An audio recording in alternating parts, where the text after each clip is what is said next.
ওই যে ভারতবর্ষে মুসলমানরা 800 বছর ক্ষমতা ছিল, সেই সময় ইসলাম চলে এসেছে। তাই এই দেশের ইতিহাস মুসলমানের ইতিহাস। কার ইতিহাস? এই ভারতের ইতিহাস। কার ইতিহাস? মুসলমানের ইতিহাস। যত মুসলমানকে আজকে জঙ্গি জিহাদি বলে তারা উল্টাপাল্টা মন্তব্য করুক না কেন, যেই সময় ব্রিটিশরা ইংরেজরা ভারতবর্ষকে দখল করে কবজা করে রেখে দিয়েছিল, সেই সময় মুসলমানরা যদি জিহাদ ফরজ এই ফতোয়া না দিত, আজকের দিনেও ভারতবর্ষ স্বাধীন হতো না। মুসলমানদের ধর্মে জিহাদ ফরজ হয়েছে বলে, ছিল বলে ইংরেজদেরকে ব্রিটিশদেরকে ভারত থেকে মুসলমানরা তাড়াতে সক্ষম হয়েছে। তার জ্বলন্ত প্রমাণ দিল্লি গেট দেখেছেন না? এখন সোশ্যাল মিডিয়া আপনি গুগলে চলে যান, দিল্লি গেটে 1 লক্ষ শহীদ ভারতবর্ষে যারা যুদ্ধ করেছে ব্রিটিশদের বিরুদ্ধে, তাদের নাম লেখা হয়েছে। তার মধ্যে 70% নাম সবগুলো মুসলমান। এখনো বুঝতে পারেনি? আচ্ছা, আপনাকে একটা কথা বলে আপনি বুঝতে পারবেন। আচ্ছা বলেন তো, ইংরেজরা যে ভারতবর্ষ থেকে ক্ষমতা নিয়েছে কাদের কাছ থেকে? হিন্দুদের কাছ থেকে না মুসলমানের কাছ থেকে? মুসলমানের কাছ থেকে। আমরা 800 বছর ক্ষমতা চালালাম, ব্রিটিশ ইংরেজরা আসলো, আমাদের কাছ থেকে ক্ষমতা জোর করে কেড়ে নিয়ে চলে গেল। তো ক্ষমতা কার গিয়েছে? আমাদের গিয়েছে, মুসলমানের গিয়েছে। তো ব্রিটিশদের বিরুদ্ধে লড়াই যুদ্ধ কে করবে? তারা করবে না আমরা করব? আরে আমার বাড়িতে যে ডাকাত পড়ে, আরে জীবন পরণ মরণ যুদ্ধ করবে কি? আমি না আপনি? পাশের বাড়ির লোক কে করবে? আরে আমার বাড়ির থেকে যদি চুরি হয়, আমি জীবন দিয়ে লড়াই করব। পাশের বাড়ির লোক এসে হুশাস করতে পারে। তো ক্ষমতা মুসলমানের ছিল। ব্রিটিশ বিরোধী আন্দোলনে মুসলমানরা যত রক্ত দিয়েছে, তারা সবাই মিলে অত রক্ত দেয় নাই। তারপরেও আজকে ভারতবর্ষে মুসলমানকে শুনতে হয় যে আমরা ভারতবর্ষে মুসলমানকে গাদ্দার বলে। কি বলে না? অপরাধ। অপরাধ কি আমাদের? ওই যে কিছু মিডিয়া চুটকা ফটকা আছে, বলে এই মুসলমান, হ্যাঁ বল ভারত মাতা কি জয় বল। আর আপনি মুসলমান, আপনি না আমি বলবো না। এই যে এক কথা বলে দেন, বলবো না। ওই যে দেখ দেখ দেখ গাদ্দার, এরা ভারতকে ভালোবাসে না, দেশের প্রতি কোনো মহব্বত ভালোবাসা নাই। ভাই বলে কি বলে না? অপরাধ কি? ভারত মাতা কি জয়, এইটা আমরা বলি না। এই জন্য আমাদেরকে বলছে আমরা নাকি দেশকে ভালোবাসি না, এই জন্য আমাদেরকে বারবার গাদ্দার বলছে। এই জন্য আমাদেরকে বলছে এসআইআর করে ভারতবর্ষ থেকে তাড়িয়ে দেবে, এমন ঘোষণা আসছে কি আসছে না? আসছে। শোনেন, ভারত মাতা কি জয় এই শব্দটা মুসলমানরা কেন বলি না? মুসলমানরাও জানেন, আপনারাও জানেন না যে আপনি কেন বলেন না। কয়েকটা কথা বলি। যখন এই অভিযোগগুলো আমাদের প্রতি করে, তাদেরকে জবাব দেন। কিভাবে জবাব দিবেন? জবাব শিখতে হবে, রেডি করতে হবে। কিভাবে করবেন? আপনাকে কয়েকটা পয়েন্ট বলি, শোনেন। ভারত মাতাকে জয় কেন বলবো প্রশ্ন করেন পাল্টা। আপনাকে উত্তর দিয়ে তারা বলবে, তুমি এই দেশের মাটিতে জন্মগ্রহণ করেছো, তো যে দেশে জন্মগ্রহণ করেছো সেই দেশ তো মায়ের সমতুল্য, মাতৃভূমি, দেশ তো মা। তাই তুমি ভারতে জন্মগ্রহণ করছো, তো তুমি ভারত মাতাকে জয় কেন বলবে না? উত্তর তারা তাই দেবে কি দেবে না? তার মানে আমরা সমাধান কি হলো? যে দেশে মানুষ জন্মগ্রহণ করবে সে দেশকে মা বলতে হবে, তাই না? এটা তাই আমাদেরকে শেখানোর চেষ্টা করছে, বলতে বাধ্য করছে। এখন পাল্টা আমাদের প্রশ্ন হিন্দু সনাতনী দাদাদেরকে, যারা এই বলে মুসলমানকে বারবার তারা টর্চার করে। আচ্ছা, পাকিস্তানে হিন্দু দাদারা আছে না নাই? আছে না নাই? এখন 1.5 কোটি হিন্দু আছে পাকিস্তানে। আচ্ছা, যেই সব হিন্দু দাদারা পাকিস্তানে জন্মগ্রহণ করেছে, পাকিস্তান তাদের মাতৃভূমি কি ভূমি নয়? মাতৃভূমি কি ভূমি নয়? পাকিস্তান তো তাদের মাতৃভূমি। তাই পাকিস্তানে হিন্দুরা কেন নিজের দেশ তথা পাকিস্তানকে পাকিস্তান মাতা কি জয় একজন পাকিস্তানি হিন্দুরা কেন বলে না? বুঝেননি মনে হয়? যে দেশে জন্ম নিয়েছে মাতৃভূমি যদি মাতা হয়, পাকিস্তানের হিন্দুরা কেন আজ পর্যন্ত পাকিস্তান মাতা কি জয় এই কথা কেন বলে না? জবাব চান। বাংলাদেশে হিন্দু আছে না নাই? বাংলাদেশে কমপক্ষে এখনো 1.5 কোটির উপরে হিন্দু আছে। প্রায় 1,80,00,000 হিন্দু পাওয়া যায়। বাংলাদেশে হিন্দু আমি এখন পর্যন্ত একজনকে দেখিনি যে তারা ডাইরেক্ট বলছে যে বাংলাদেশে আমি জন্মগ্রহণ করেছি, বাংলাদেশ মাতা কি জয়। বাংলাদেশের হিন্দুরাও বলে না। আমেরিকাতে হিন্দু আছে, আমেরিকার হিন্দুরা কখনো আমেরিকান মাতা কি জয় বলে না। দুবাই এখনো হিন্দু কমপক্ষে 80 লাখ আছে, দুবাই কখনোই কোনো হিন্দুরা বলে না দুবাই মাতা কি জয়। ভাই বলে কথা বলেন, ব্যাপার কি? ভারতকে তারা মাতা বলে। ডাল মে কুছ কালা হ্যায়, কালা নেই হ্যায় বলকি পুরা ডাল হি কালা হ্যায়। ওরা বলতে যাচ্ছে ভারত মাতা কি জয়। এই ভারতকে তারা মা বলে, এটা নির্দিষ্ট দেশকে বলে, পৃথিবীর অন্য কোনো রাষ্ট্রকে তারা মা হিসাবে স্বীকার করবে না। কেননা আমেরিকাতে হিন্দুরা আছে না নাই? তাই আমেরিকাতে যে জন্মগ্রহণ করে কোনো হিন্দু আমেরিকান হিন্দুকে বলেছে যে আমেরিকা মাতা কি জয়? জিন্দেগিতে দেখবেন না। ভারতকে কেন বলে? কারণ এই ভারতবর্ষ তাদের পুণ্যভূমি। কি ভূমি? এটা অবতারের জায়গা। এখানে রাম জন্মগ্রহণ করেছে, এই শ্রীকৃষ্ণ জন্মগ্রহণ করেছে, এখানে বুদ্ধ জন্মগ্রহণ করেছে, হিন্দু দাদাদের যতগুলো অবতার ভারতবর্ষে জন্মগ্রহণ করেছে। শ্রীমদ্ ভগবত গীতা অধ্যায় 4 শ্লোক সঙ্গে 7 আর 8 এর যদি ব্যাখ্যা করা যায়, বলদেব বিদ্যাভূষণ তিনি ব্যাখ্যা করেছেন যতগুলো অবতার এই ভারতবর্ষে জন্মগ্রহণ করেছে। তাই ভারতকে তারা মা এই জন্য বলে না যে জন্মভূমি, এই জন্য ভারতবর্ষে বিভিন্ন দেবতার জন্মগ্রহণ করার কারণে এই দেশকে তারা মা বলছে। দেশকে ভালোবাসার কারণে না, এটা ধর্মের কারণে। কিসের কারণে? দেশে জন্মগ্রহণ করছে এই জন্য না। আর দেশের জন্মগ্রহণ করলে যদি মা হতো তো বাংলাদেশে হিন্দু দাদারা বাংলাদেশ মাতা কি জয় বলতো। আর আমরা মুসলমান পৃথিবীর কোন দেশকে আমরা মা বলি না, কোন জড় পদার্থকে আমরা মা বলি না। যদি সত্যি কোন দেশকে আমরা মা বলতাম, মুসলমান প্রথম যে দেশকে মা বলতো সেটা মক্কা আর মদিনা। আমরা মুসলমানরা বলি মক্কা মাতা কি জয় বলেছি আমরা কখনো? মদিনা মাতা কি জয় বলেছি আমরা কখনো? সৌদি আরব মাতা কি জয় আমরা বলেছি কখনো? না। কারণ এইসব কুসংস্কার মুসলমান বিশ্বাস করে না যে কোনো জড় পদার্থকে আমরা মা বলে স্বীকৃতি দিয়ে দেবো। আমরা বিশ্বাস করি, আমরা তৌহিদে বিশ্বাস করি, আমরা আল্লাহর একত্ববাদে বিশ্বাস করি। কোন দেশকে, কোন রাষ্ট্রকে ভালোবাসার জন্য সেই দেশকে মা বলতে হবে। পৃথিবীর কোন শিক্ষিত মানুষ, শিক্ষিত সমাজ কেউ বিশ্বাস করে না। আচ্ছা, এই আমেরিকা তো খ্রিস্টানদের না, খ্রিস্টানরা কি বলে? তাদের ধর্মকে রক্ষা করতে গিয়ে যে আমেরিকা মাতা কি জয়, খ্রিস্টানরা বলে না, মুসলমান বলে না, ইহুদি বলে না, শুধু ভারতের কিছু আমাদের সনাতনী দাদারা বলে। তাই সব দেশকে বলে না, শুধু ভারতবর্ষকে বলে। কেন বলে? এই দেশকে ভালোবেসেছে তার জন্য বলে না, এই দেশের জন্ম গ্রহণ করেছে তার জন্য বলে না, দেশের রাষ্ট্রবাদী তার জন্য বলে না। তাদের ধর্ম বলছে দেশ হচ্ছে মা, এই ভারত ভূমি হচ্ছে মা, তার জন্য তারা বলে। যেন গরুকে তারা মা বলে কি বলে না? কেন? ভারতবাসী হিসাবে না, ধর্মগ্রন্থ বলছে এই জন্য। কারণ ঋগ্বেদ বলছে 5টা জিনিস মা। 1 গরু, 2 তোমার জন্ম দিয়েছে সে হচ্ছে মা, 3 এই ভারত ভূমি এটা মা। তো তারা মা বলছে ভারতকে কেন? রাষ্ট্রকে ভালোবেসে, দেশকে ভালোবেসে, দেশত্ববোধক ভাবে না, ধর্ম পালন করে এই জন্য। গরুকে মা বলছে কেন? ভারতে বাস করে এই জন্য না, তাদের শাস্ত্র আছে এই জন্য। তো ভাই, তোমরা সনাতনী হিন্দু দাদা, তোমরা তোমাদের ধর্ম পালন করো, জোর করে আমাকে তোমার ধর্ম পালন করতে বাধ্য করছে কেন? কেন করছো? আর মুসলমানকে বলছে এরা জোর করে নাকি অমুসলিমকে মুসলমান মানিয়ে নিয়েছে। বেচারা নিজেরাই যে আমাদেরকে প্রভাবিত করছে, জোর করে বলছে ভারত মাতাকে জয় বলতে হবে, অথচ এর সম্পূর্ণ ধর্মের সঙ্গে রিলেটেড। যদি বিশ্বাস না করেন, এখন তো টেকনোলজির যুগ, এখানে মোবাইল আছে, ল্যাপটপ, ট্যাব যা আছে, আপনি শুধুমাত্র গুগলে চলে যান, লিখেন ভারত মাতা টেম্পল। কি লিখবেন? ভারত মাতা টেম্পল। উত্তর প্রদেশের যোগী রাজ্যে ভারত মাতা একটা দেবী। ভারত মাতা কি? দুর্গা যেমন একটা ভগবান, লক্ষ্মী যেমন একটা ভগবান, তো দুর্গার অনেকগুলো রূপ আছে। তার মধ্যে একটা রূপ হচ্ছে ভারতের মতো ম্যাপ একা দেখবেন দেবী দুর্গা। তো তারা দুর্গা পুজোর একটা নাম হচ্ছে ভারত মাতা, সে তারা পুজো করে। এটা দেশকে নয়, ওই মূর্তিটাকে। কথা বুঝতে পারলেন মনে হয়? দেশকে না মূর্তিকে? মূর্তিকে। তো মুসলমান আমরা কি মূর্তি পূজা করি? আমরা মূর্তি পূজা করি। আর আমরা তো একত্ববাদে বিশ্বাসী, আমরা কোনো প্যাগানিজমে বিশ্বাসী নয়। তাই এটা আপনারা জানা উচিত। যখন আপনাকে বলে দেশে তুই বাস করিস, তুই কেন ভারত মাতাকে জয় বলবি না? তাকে পাল্টা বলেন যে ভাইজান, তোমার পাকিস্তানে যেসব হিন্দুরা আছে, বাংলাদেশে যেসব হিন্দুরা আছে, তাদেরকে বলতে বলো পাকিস্তানের মাতা কি জয়, বাংলাদেশ মাতা কি জয়। তারা যদি বলে কোনোদিন যে আমরা মুসলমান কথা দিচ্ছি, আমরা আমাদের দেশকে মা বলে স্বীকার করে নেব, তুই আগে বলে দেখা। বলবে? কথা বলেন। কিন্তু এগুলো নিয়ে আমরা তদন্ত গবেষণা কিছুই করি না।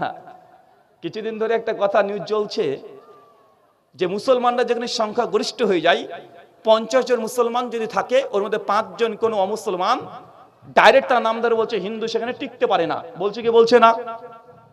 বলছে কি বলছে না? যে মুসলমানরা যেখানে সংখ্যায় বেশি হয়ে যায়, ওই জায়গাতে অমুসলমানরা থাকতে পারে না। কেন? মুসলমানরা অমুসলিমদেরকে মেরে তাড়িয়ে দেয়। বলছে কি বলছে না? যে উদাহরণের সঙ্গে সঙ্গে দেবে 2টা। 1 দেখো পাকিস্তান, ওখানে এতগুলো হিন্দু ছিল, 30% হিন্দু ছিল, আজকে মাত্র 5% হিন্দু হয়ে গেছে। কেন? মুসলমান রাষ্ট্রে হিন্দুরা থাকতে পারে না, তাদেরকে মেরে বের করে দেয়, হত্যা করে। দেখো বাংলাদেশ দেশ ভাগের সময় কত ছিল? 22% হিন্দু ছিল, আজকে বাংলাদেশে 8% হিন্দু হয়েছে। কেন? মুসলমানরা জোর করে মেরে তাদেরকে বাংলাদেশ থেকে তাড়িয়ে দিচ্ছে। প্রচার করা হচ্ছে কি হচ্ছে না? করছে না? বিশ্লেষণ করতে হবে। তারা বলে দিল, একটা ন্যারেটিভ প্রচার করে দিল, আর আপনি সেটা যে জবাব না দেন। নেপোলিয়ন বলেছেন, একজন মানুষ যদি প্রত্যেকদিন একটা মিথ্যা কথাকে প্রতিদিন গলা উঁচিয়ে বলে, তাহলে একদিন এই মিথ্যা কথাটাই মানুষের সামনে সত্য হিসেবে প্রমাণিত হয়ে যায়। প্রতিদিন বলছে কথা যে মুসলমান রাষ্ট্রে অমুসলিমরা নিরাপদে থাকে না। উদাহরণ পাকিস্তান, বাংলাদেশ। এইসব লোককে পাল্টা প্রশ্ন করে বলেন, ভাইজান গোটা বিশ্বজগতে মুসলমান মাত্র দুটো রাষ্ট্র না, মুসলমানের 56+ রাষ্ট্র আছে, আছে না নাই? আছে না নাই? তো ঘুরে ফিরে বাংলাদেশ আর পাকিস্তানের উদাহরণ কেন দেওয়া হয়? কারণ বাংলাদেশের সঙ্গে পাকিস্তানের সঙ্গে ভারতের সম্পর্ক খারাপ, রাজনৈতিক দ্বন্দ্বের কারণে, সমস্যার কারণে সব সময় দ্বন্দ্ব লেগেই থাকে। যদি মুসলিম সংখ্যাগরিষ্ঠদের কাছে যদি অমুসলিমরা নিরাপদ থাকে না, কিছু কিছু আবার, আমি কোনো রাজনৈতিক বক্তা না, কোনো রাজনীতিও করি না, সবাই জানেন আমার কাজ হচ্ছে আমার উম্মা কনসেপ্ট। মুসলিম উম্মাকে যদি কেউ অভিযোগ করে, ইসলামের বিরুদ্ধে অভিযোগ করে, তাদের অভিযোগগুলোকে পর্যালোচনা করা আর আপনাদেরকে তৈরি করে দেওয়া যে তাদেরকে আপনি জবাব দিতে পারেন। কিছুদিন থেকে বলছে না, আবার পশ্চিম বাংলাতে যদি মুসলমানের সংখ্যা বেড়ে যায় তাহলে তোমাদের হিন্দুদেরকে মেরে বের করে দিবে, প্রচার করছে না? খুব বলছে না? এবং বলছে মুসলমান সংখ্যা যেখানে বেশি হয়ে যায় অমুসলিমরা টিকতে পারে না, হিন্দু খাত্রে মেহে। আমি ভাবি কয়দিন আগে মালদাতে মোদিজি এসেছিল না ভাইজান? যে দেশের প্রধানমন্ত্রী, তাদের স্বরাষ্ট্রমন্ত্রী, তাদের যতগুলো এমপি আছে 90% তাদের, যে দেশের 90% নেতা মন্ত্রী ব্যবসায়ী সবকিছু তাদের, তারাই সংখ্যায় 80%। আর আমরা তাদের গণনা অনুযায়ী 14 থেকে 17%। তা 80% মানুষ 14% মানুষের কাছে খাত্রে মেহে। চিন্তা করা যায় কত বড় কাপুরুষ যারা এই দাবিগুলো করে। মানে নিজেকে যে কাপুরুষ বলছে, তাদের এই দাবিতে যে তার নপুংসক হিজড়া, এটা প্রমাণ হচ্ছে না? আরে আমরা তো 14%, আর 14% কাছে যেটা 80%, তোমরা যে খাত্রে মেয়ে থাকো, অথচ প্রধানমন্ত্রী তোমার, স্বরাষ্ট্রমন্ত্রী তোমার, মুখ্যমন্ত্রী সবগুলো তোমার, মুসলমান কয়টা আছে? সবই তো তোমাদের, সমস্ত ক্ষমতা তোমাদের, ব্যবসা তোমাদের, আম্বানি আদানি সব তোমার। তারপর 14% মুসলমানের কাছে 80% তারাই খাত্রে মেয়ে। তো এগুলো কি মানুষ না হিজড়া? আরে ভাই, এটা আমি বলছি না, তাদের দাবি প্রমাণ করছে, এটা তাদের পরিস্থিতি প্রমাণ করছে। অথচ মুসলমান রাষ্ট্রে, চলেন একটু ঘুরে আসি, 56খন ইসলামী রাষ্ট্র আছে। গত বছর আমি মালয়েশিয়াতে গিয়েছিলাম। মালয়েশিয়া কুয়ালালামপুর ক্যাপিটাল সিটি ঘুরেছি, প্রায় 11খানার মতো প্রোগ্রামও করেছি। আমি ভালো করে যে দেশে যাই সেই দেশকে আগে ঘুরি, সেই দেশে মূল সিটিগুলো, মানে ক্যাপিটাল সিটি যেটা আছে। তো মালয়েশিয়াতে গিয়ে দেখলাম মালয়েশিয়াতে 76% মুসলমান। কত পার্সেন্ট? 76%। মালয়েশিয়ার অনেকগুলো রাজ্য আছে যেখানে শরিয়া আইনকে প্রয়োগ করা হয়, শরিয়া আইন আছে। অথচ এই দেশের শরিয়া আইনের কথা শুনলে চুলকানি শুরু হয়ে যায়, হয় কি হয় না? অথচ মালয়েশিয়াতে শরিয়া আইন প্রয়োগ করা হয়েছে। 76% মুসলমান। মালয়েশিয়াতে হিন্দু আছে 7%। কত পার্সেন্ট? 7%। আজ পর্যন্ত কোন পেপার পত্রিকাতে দেখেছেন যে মালয়েশিয়াতে সংখ্যাগরিষ্ঠ মুসলমান 76% মুসলমান 7% হিন্দুদেরকে নির্যাতন করেছে, মন্দিরে ঢুকতে বাধা দিয়েছে, মন্দির ভেঙে দিয়েছে, মন্দির সঙ্গে গিয়ে সামনে গিয়ে লুঙ্গি ডান্স করেছে? দেখেছেন? কেন? ওখানে তো মুসলমান সংখ্যা বেশি, হিন্দুদের সংখ্যা 7%।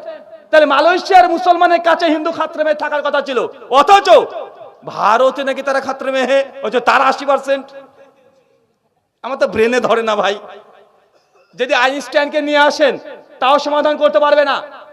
আচ্ছা, দুবাই, ভারতবর্ষের সবচেয়ে বেশি যারা ভ্রমণ করতে যায়, বাইরে ভ্রমণ করতে যায়, সে দেশটার নাম কি জানেন? দুবাই। কোথায়? দুবাই। দুবাই কারা? দুবাই কাদের জায়গা? সংখ্যাগরিষ্ঠ মুসলমান। ওই শরিয়া আইন আছে, মুসলমান সব বড় বড়, আমার চাইতে বড় জুব্বা পরে, হাব্বা পরে, আর আমার চাইতে বড় মুসলমান তারাই। সংখ্যাগরিষ্ঠ মুসলিম রাষ্ট্র, ওইখানে কমপক্ষে 4% হিন্দুরা বসবাস করে দুবাইয়ে। ওখানে খ্রিস্টানরা আছে সংখ্যালঘু। আজ পর্যন্ত দেখেছেন দুবাইয়ে কোন মন্দিরে মুসলমান বোম মেরেছে? দুবাই দেখেছেন কোন হিন্দুদেরকে মন্দিরে ঢুকতে বাধা দিয়েছে? অথচ দুবাইয়ে হিন্দু খাত্রেমে নাই। খাত্রেমে কোথায়? ভারতে। কেন?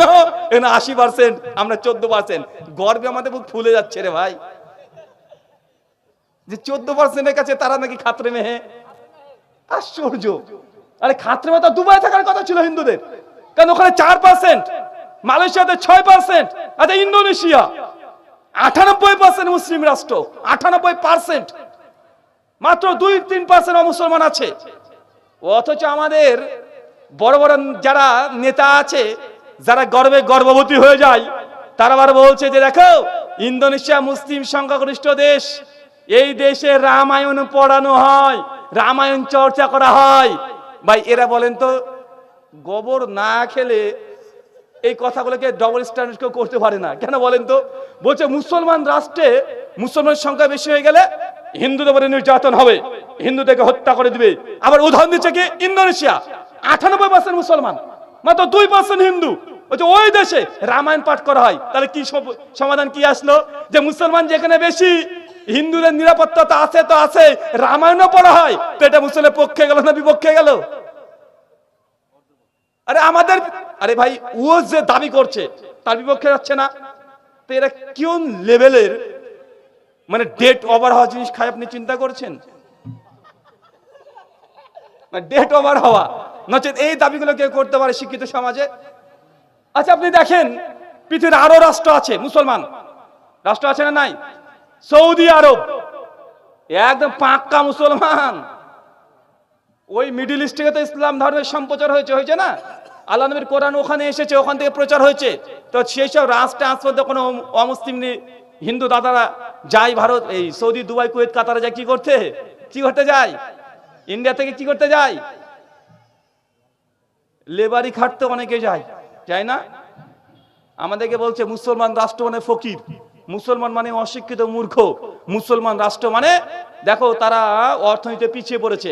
আর ঘুরে ফিরে মিডিয়া কি করে? ওই পাকিস্তান বাংলাদেশ, পাকিস্তান বাংলাদেশ। কেন তোমার চোখে কি ঠেকেছে? ঘুরে ফিরে দুটো জায়গায় মানে কুয়ার ব্যাং হলে যা হয়, মানে কুয়োটাকে সমুদ্র মনে করে।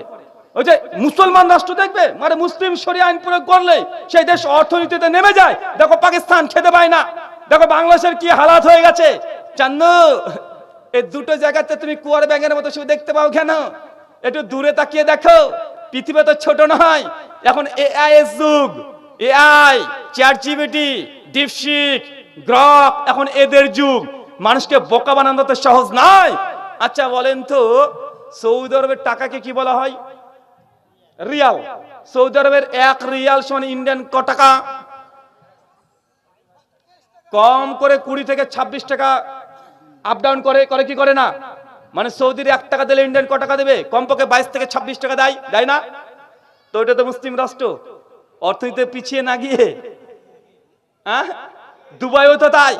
মালয়েশিয়ার টাকাকে বলা হয় রিঙ্গিত। মালয়েশিয়ার 1 রিঙ্গিত মানে 1 টাকা সমান ইন্ডিয়ান 22 টাকা। তো ওটা তো মুসলিম সংখ্যাগরিষ্ঠ দেশ, তখন টাকার পরিমাণ ভারতের চাইতে বেশি না কম? কথা বলেন। আচ্ছা কুয়েত, মামু, কুয়েতের 1 টাকা মানে ইন্ডিয়ান ক টাকা? 256, মানে 250 থেকে 300 টাকা আপ ডাউন করে। তো মুসলিম রাষ্ট্র যদি হয়, মুসলিমরা সংখ্যাগরিষ্ঠ যদি হয়ে যায়, সে দেশে নাকি জিডিপি কমে যায়, সে দেশে নাকি না খেয়ে মরে। তো কুয়েতের 1 টাকা মানে ভারতের 300 টাকা। এইসব কথা বলতে তোমাদের লজ্জা লাগে না? আর আমি নিজের দেশকে নিয়ে গর্ব করব, কিন্তু এদের কথা শুনে যা মনে হয় বারিকার মানুষ যদি এই কথাগুলো শোনে ভাববে যে ভারতের মানুষের এত মূর্খ। কিন্তু আমরা তো থেকে মূর্খ দেখতে চাই না, এর শিক্ষিত দেখতে চাই। আর নিজের দেশকে নিয়ে আমরা গর্ব করি, ফখর করি। কিন্তু এইসব খবরের নামে গবর বলে কিছু, এরা সারা দিন ধরে এই করে হিন্দু আর মুসলমানের মারামারি লাগানোর চেষ্টা করে কি করে না? কথা বলেন। আল্লাহ সুবহানাহু ওয়া তাআলা এদেরকে তুমি বুঝার তৌফিক দান করো, আমিন। সম্মানিত সুধী, আমি কোন রাজনৈতিক বক্তা না। যেহেতু মুসলিমদের উপর অভিযোগ আছে, জবাব দিতে হয় কি হয় না? আচ্ছা মুর্শিদাবাদের নাম শুনে এখন বাইরে গেলে একটু ভয় লাগছে আমার, কারণ যদি একবার জিজ্ঞেস করে এই কোথা থেকে এসেছিস, আর যদি মুর্শিদাবাদ, তাতে বিপদ রে ভাই। যদি আমরা খাতা কলমে মুর্শিদাবাদ লিখি, কিন্তু আমরা আসলে পড়ি নদিয়ার মধ্যে, মানে আমার বাড়ি থেকে 1.5 কিলোমিটার পরে শুরু হয়ে যায় নদিয়া। তো ভাবছি কেন কি করবে।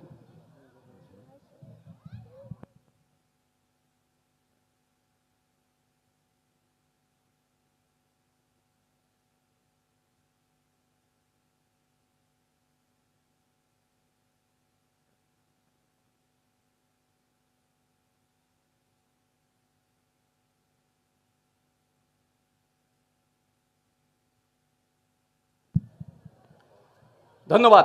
শোনেন, আমার উদ্দেশ্য এটা নয়, আমার উদ্দেশ্য কোন হিন্দু বা মুসলমানের সঙ্গে সম্প্রীতি নষ্ট হোক, এটা আমি চাই না। আমি চাই যে সত্যগুলো মানুষ দুই দিক থেকে পর্যালোচনা করুক, তারা দেখুক একটা জাতিকে, একটা ধর্মকে, একটা ব্যক্তিকে, একটা গোত্রকে ডিমোলাইজড করে দিয়ে কখনো সে রাষ্ট্রকে, দেশ কখনোই চূড়ান্ত শীর্ষে স্থান যেতে পারে না। জাপানের দিকে তাকিয়ে দেখেন, জাপানে দুটো বোমা, হিরোশিমা নাগাসাকি দুটো শহরে দুটো বোম ফেলার কারণে জাপান ধ্বংস, স্তূপ ছাড়া আর কিছুই ছিল না। কিন্তু এই কয়েক বছর, মাত্র 60 থেকে 70 বছরে জাপান আজকে টেকনোলজি সবচেয়ে উন্নত। আজকে আমরা ভারতবর্ষের মানুষের জাপানে চলে যাই উল্টো ট্রেন দেখতে। জাপানকে আমরা বলি যে এই গোটা বিশ্বের চাইতে তা 50 বছর আগে আছে, বলি কি বলি না? অথচ তারা একটা সময় হিরোশিমা নাগাসাকি দুটো শহরে বোম ফেলে জাপান ধ্বংস বিশেষ হয়ে গেছে। কিন্তু আজকে দ্রুত 50-60 বছরে এত উন্নত তারা হয়েছে। কেন কেন হয়েছে? কারণ সে রাষ্ট্রে কোনো ধর্ম নিয়ে রাজনীতি হয় নাই। এ ছোট ও বড় একটা কমিউনিটিকে নিচে দেখিয়ে আপনি সে রাষ্ট্রের মধ্যে কখনো রাষ্ট্রকে উঁচু করতে পারেন না। অবশ্যই যদি রাষ্ট্রকে যদি সঠিকভাবে পরিচালনা করতে হয়, রাষ্ট্রের যদি উন্নতি চান, রাষ্ট্রবাদী যদি হতে চান, তাহলে তার কাজ পরিবারের মতো সবার সঙ্গে ব্যবহার করা। কেউ আমার আপন, কেউ আমার সৎ না। কেউ খারাপ হতে পারে, যে খারাপ হয় তাকে বেশি সময় দিতে হয়, হয় কি হয় না? এই দেশটাকে মনে করতে হবে নিজের পরিবার। দেশের নাগরিক হচ্ছে এক একটা সন্তানের মতো, কে হিন্দু, কে মুসলমান, কে খ্রিস্টান, কে নাস্তিক, যিনি রাষ্ট্রের দায়িত্ব পালন করে সে যে দেখতে যায়, তাই রাষ্ট্র কখনো এগোতে পারে না। তার জ্বলন্ত দৃষ্টান্ত জাপান। দেখেন জাপানে সব নেই, দেখেন চীন, আর চীনের জনসংখ্যা ভারতের জনসংখ্যা কাছাকাছি। তারপরে চীন গোটা বিশ্ব জগতে আজকে তার উন্নত হয়েছে কি হয় নাই? আসসালামু আলাইকুম। দর্শক বৃন্দের উদ্দেশ্যে বলছি, ব্রাদার রাহুল হোসেনের পরে আমাদের আরো একজন বক্তা আছেন, আব্দুল করিম বিন আমিনুল ইসলাম। উনি আছেন ওপার বাংলার, যেরকম আব্দুর রাজ্জাককে আমরা চিনি, আব্দুর রাজ্জাকের ভঙ্গিতেই উনি কথা বলেন।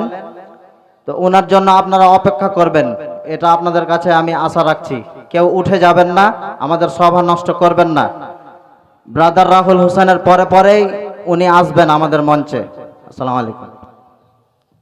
সম্মানিত সুধী, আমার কথা হচ্ছে কোন রাষ্ট্রকে যদি পরিচালনা করতে হয়, রাষ্ট্রের প্রত্যেক জনগণ সন্তানের মতো দেখতে হবে।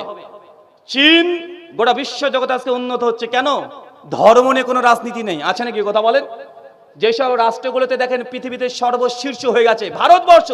আমি আগে আলোচনাতে বললাম না, যে সময় আমেরিকা, ইউরোপ কান্ট্রিগুলো অন্ধকারে বসে বসে ঘুরে বেড়াতো, জিন্দেগিতে লাইট বাল্ব দেখেনি, সেই সময় তো অন্তত কলকাতা শহরে মানুষ লাইটে, আলো সোলা লাইটে তার পড়াশোনা করতো। চিন্তা করেছেন? এটা ভারতের ইতিহাস। পৃথিবীর সমস্ত সভ্যতা চাইতে ভারতবর্ষের শিক্ষিত জাতি ছিল, কিন্তু এত শিক্ষিত জাতি হওয়ার পরেও ভারতবর্ষ পিছিয়ে যাচ্ছে কেন? তো কেন পিছিয়ে যাচ্ছে? মৌলিক কারণ, আমরা ধর্ম নিয়ে রাজনীতি করতে শুরু করে দিয়েছি। না, ধর্ম যারা পালন করছে ধর্ম পালন করতে যান। রাজনীতির ব্যক্তিরা যদি এই ধর্মের মধ্যে মুখ ঢোকাতে যায়, অনেকটা কি জানেন, ঠাকুর ঘরে কুকুর ঢুকে যাওয়ার মতো, অপবিত্র করে ছেড়ে দিবে। তাই আমাদের হিন্দু এবং মুসলমানের প্রথম কাজ দুটো পরামর্শ। এক, যতগুলো মিডিয়া আছে, নিউজ চ্যানেল আছে, এদেরকে অবিশ্বাস করেন। কি করবেন? বিশ্বাস করবেন না। বিশ্বাস করলে মনে হবে এই হিন্দু লোকটা আমার শত্রু, পাকা শত্রু, তাই মনে হবে। যে মিডিয়াকে যে বিশ্বাস করে ফেলেন, আবার মনে হবে মুসলমানরা মনে করবে এই হিন্দুটা আমার শত্রু, আবার হিন্দুরা মনে করবে এ আমার শত্রু। কিছুদিন আগে আমি একটা ট্রেনে সফর করছি, তো রাত্রি 1টার দিকে আমি গাড়িতে উঠেছি ট্রেনে। আমার কাঁধে একটা ব্যাগ আছে, স্কুল ব্যাগ, উঠেছি। হঠাৎ করে দেখছি ট্রেনের কামরার বেশ কিছু মানুষ আমার দিকে হাঁ করে তাক করে তাকিয়ে আছে, মানে আমাকে দেখে ভয় পাচ্ছে। ভাবছে কি আবার একটা হুজুর ট্রেনে ঢুকে বললে, কাঁধে আমার ব্যাগও দেখছি কোন বোম টোম মেরে উড়িয়ে না দেয়, মানে আমাকে দেখে ভয় পাচ্ছে। আর আমি আবার ভয় পাচ্ছি, আল্লাহ ইনি কি আমাকে জঙ্গি মনে করছে নাকি এরা? কোন আমাকে না যে ট্রেন থেকে ধাক্কা মারে ফেলে দেয়, মানে ও আমাকে ভয় পাচ্ছে, আমি ওদেরকে দেখে ভয় পাচ্ছি। তৈরি করে করেছে এই জিনিস মিডিয়া। কে করেছে? কথা বলেন। মিডিয়া। মিডিয়া কোন জায়গার একটা বিক্ষিপ্ত একটা ঘটনাকে এমন ভাবে প্রচার করে, মনে হচ্ছে যে সব জায়গাতে এই ঘটনাগুলো ঘটছে। করে কি করে না? কথা বলেন। এইভাবে ভাইলেশন করে মানুষের মধ্যে এমন ভাবে প্রতিক্রিয়া তৈরি করে দিচ্ছে, মনে করে দিচ্ছে যে হিন্দুরা হচ্ছে মুসলমানের শত্রু আর মুসলমানরা হিন্দুদের শত্রু। এটা প্রমাণ করার চেষ্টা করছে। এই বাংলা স্বামী বিবেকানন্দের বাংলা, এই বাংলা রামকৃষ্ণ পরমহংস দেবের বাংলা, যিনি মন্দিরেও যেতেন, গির্জাতেও যেতেন, মসজিদেও যেতেন, সব জায়গায় যেতেন। এই বাঙালিরা হচ্ছে মাছে ভাতে বাঙালি, মাছ ছাড়া একটা সময় তাদের কাটতে চায় না, কোনো পরব কাটে না। যতই আপনি চিৎকার মারেন না কেন, জামাই ষষ্ঠীর সময়তে খাসির দোকানের সামনে 100 জন লাইনে দাঁড়িয়ে বাংলার মানুষ কি নাই? খাসির মাংস নাই। তাই এই দেশ, এই জাতি, এদেরকে যদি আবারও ভারতকে যদি শীর্ষস্থানে যেতে হয়, প্রথম কাজ মিডিয়াগুলোকে কন্ট্রোল করা। কারণ মানুষের ব্রেন তারা করছে, মানুষকে মানে বুদ্ধিভিত্তিক ভাবে তারা মস্তিষ্ক দিক থেকে তারা এমন ভাবে ব্রেনের ওয়াশ করে দে, জঙ্গি তৈরি করে কারখানা তৈরি করে দিচ্ছে। আল্লাহ সুবহানাহু ওয়া তাআলা এদিকে তুমি হেদায়েত দান করো, আমিন। আমাদের মধ্যে যারা এই সমস্যার মধ্যে বিদ্যমান আছি, দ্বিতীয় আপনাদের কাছে পরামর্শ, যদি কোনো জায়গায় কোনো কিছু অভিযোগ করে, খবরদার আইন হাতে তুলে নিবেন না। কি বললাম? আইন হাতে তুলে নিবেন না। কেন? মিডিয়া ওইটাই চাইছে। মিডিয়া ওটাই চাইছে যে আপনাকে একটু উস্কিয়ে দিবে, আপনি একটা গাড়ি ভাঙবেন, ওরা এসে ক্যামেরা করবে, ক্যামেরা করে দিনের পর দিন তারা মিডিয়াতে দেখাবে, বলবে দেখো মুসলমান জঙ্গি, তার দেশটাকে দখল করে নিল, দেশটাকে পাকিস্তান করে নিল, দেশটাকে বাংলাদেশ করে নিল। বলে কি বলে না? কথা বলেন। কারণ আপনি যদি কোনো ভায়োলেশন করেন, তারা এটাই খুঁজছে, মানে মুসলমানকে নিয়ে তো বাজে বাজে কথা কেন বলছে? কারণ তারা চাচ্ছে মুসলমানকে উস্কিয়ে দাও, একটা দুর্ঘটনা ঘটক, এই দুর্ঘটনাকে সামনে রেখে তারা দিনের পর দিন তারা মিডিয়া নিউজকে কভার করবে, তাদের টিআরপি বাড়াবে, তারা ভোট ব্যাংক বাড়াবে। তো তাদের উদ্দেশ্যে পা দেওয়া দরকার, সে কথা বলেন না। কদিন আগে দেখলেন না অসীম সরকার বাবু, তিনি কোরআন মাজিদকে নিয়ে একটা বাজে মন্তব্য করেছে। আলহামদুলিল্লাহ, মুসলমানরা পশ্চিমবাংলা অনেক সচেতন হয়ে গেছে, তারা কোনো ভায়োলেশনে যায় নাই, কোনো হিংসার মধ্যে প্রবেশ করে নাই। মুসলমানরা একাডেমিক ভাবে তারা সরকারি প্রক্রিয়ার মধ্যে তারা কি করেছে? জায়গায় জায়গায় গিয়ে কেস ঠুকে দিয়েছে, তারা আইনকে সম্মান রেখে তার কেস ঠুকে দিয়েছে। এটা অনেক দামি একটা কাজ হয়েছে। তবে আমরা কি, যেহেতু আলেম মানুষ, আমরা ধর্ম নিয়ে চর্চা করি, কোরআন মাজিদ আমরা পড়েছি, আমরা বলেছিলাম অসীম সরকার বাবুকে যে আসেন আমরা একটা একাডেমিক ওয়েতে আমরা ডিবেট করি, একটা হেলদি ডিসকাশন করি, একটা রুম আমরা ভাড়া নিই। যদি মনে হয় যে না এটা সম্ভব নয়, এখন অনলাইন প্ল্যাটফর্ম হাজার হাজার মিডিয়া অনলাইন আছে না নাই? আমরা সোশ্যাল মিডিয়ার মাধ্যমে, স্ট্রিমিয়ার্ডের মাধ্যমে, জুম মিটিং এর মাধ্যমে অনলাইন আমরা ডিবেট করি। আসলে কি কোরআন মাজিদ অমুসলিমকে হত্যা করার অনুমতি দেয়? এই শিরোনামে আপনি যা হেডিং করেছেন ওটাকে সামনে রেখে আমরা আলোচনা করি। শোনেন, এখন কোন আদর্শকে দমন করতে হলে অস্ত্র দিয়ে দমন করা সম্ভব নয়, পারবেন না। কি করতে হয়? ইন্টেলেকচুয়াল ওয়্যার, বুদ্ধিভিত্তিক লড়াই। এই যুগটা কিসের? এখন অস্ত্রের লড়াই না হয়, অস্ত্র দিয়ে লড়াই করে কোনো আদর্শকে দমন করানো যায় না। আপনি যদি হিংসা দেন, হিংসা ছড়িয়ে দেন, আদর্শকে দমন করতে পারবেন না। কি করতে হবে? বুদ্ধিভিত্তিক লড়াই করেন। তারা যখন অভিযোগ করছে ইসলাম নিয়ে, পাল্টা জবাব দেন। ইসলামকে নিয়ে যখন বদনাম করছে, পাল্টা জবাব দেন। ইসলামের উপরে প্রশ্ন ছুটছে, পাল্টা জবাব দেন। যখন আপনাকে জিহাদ শব্দ নিয়ে অনেক কিছু উল্টাপাল্টা মন্তব্য করছে, আপনি জিহাদ বলতে কি বুঝায় এটা খুলে বলে দেন। কারণ আমরা মুসলমানরাই আমরা এই ফিল্ডে তেমন কাজ করিনি। যেন কাফের, আরে সোশ্যাল মিডিয়া খোলার জন্যই আগে বলছে দেখো কোরআন মাজিদে আমাদেরকে কাফের বলা হয়েছে। আচ্ছা কাফের মানে কি? কাফের মানে তারা মনে করে কাফের মানে শত্রু। আরে ভাই, কাফের মানে পৃথিবীর কোন ডিকশনারিতে শত্রু পাবেন না। এখন আপনাকে কত চ্যাট জিপিটি করেন যে কাফের লিখেন, বাংলাতে লিখেন এর অনুবাদ কি, দেখেন ডাইরেক্ট দেবে কাফের মানে আনবিলিভার, অবিশ্বাসী। আমরা মুসলমান অমুসলিমকে কাফের বলি, কেন বলি? কারণ তারা ইসলামে বিশ্বাস করে না। আচ্ছা, মুমিন মানে বিশ্বাসী, কাফের মানে কি? অবিশ্বাসী, অপোজিট। তো আমরা তাদেরকে কাফের বলছি, এটা কোনো খারাপ শব্দ নয়। যেমন হিন্দু ধর্মে যারা বিশ্বাসী তারা বিশ্বাসী, আর যারা হিন্দু ধর্মে বিশ্বাস করেন তারা অবিশ্বাসী। বলে কি বলে না? বলে কি বলে না?